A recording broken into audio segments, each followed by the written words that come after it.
So I went to Smith's one day. I just needed to pick up a couple of things. And when I was at the self-checkout, I had noticed this guy that was kind of around the same areas that I was throughout the grocery store. But they were pretty normal areas, so I didn't think anything of it.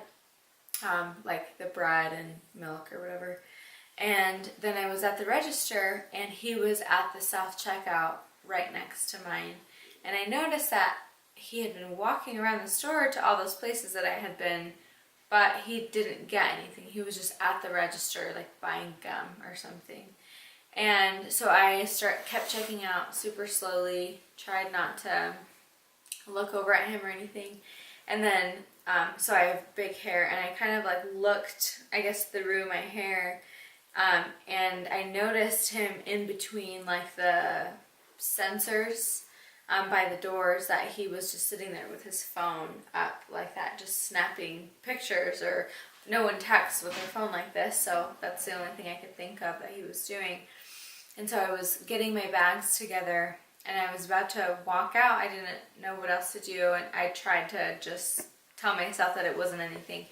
The cashier at like the self-checkout stopped me and said, "Hey, there's this guy, he kind of lurks around. I've seen him here a couple times, and he's approached me and taken pictures of me as well, but I just wanted to let you know that I just saw him taking pictures of you. So I'm going to walk you out to your car."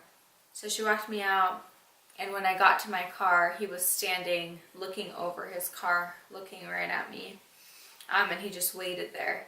And then I got in my car and called everyone in my family, but nobody answered me. So then I just decided to start driving to my husband's work, and I noticed that he was behind me.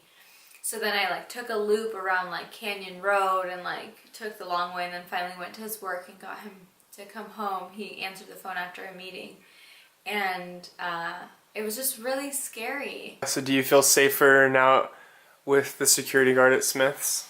Yeah, and it sounds really funny, and lots of people were like, "Why is there a security guard at Smith's?" And he's like 90. But I am so glad that he's there, because it was in the middle of the day that this guy was following me and taking pictures of me and following me to my car and following me in my car. And I would have felt so much safer if I had noticed that guy and I could have had a man walk me to my car instead of another girl. And so I'm really glad that there's a security guard at Smith's, because for a couple months after it happened, I refused to go to Smith's by myself. Like, we would have no groceries, and I would wait for my husband to come home so we could go to Smith's, because it was scary, and I didn't know if he was going to be there again. But now that the security guard is there, I definitely feel better. So the older gentleman who's usually here as a security guard, what do you feel like he does to help the store? I like that he's very friendly with the customers, and that makes them feel safe here.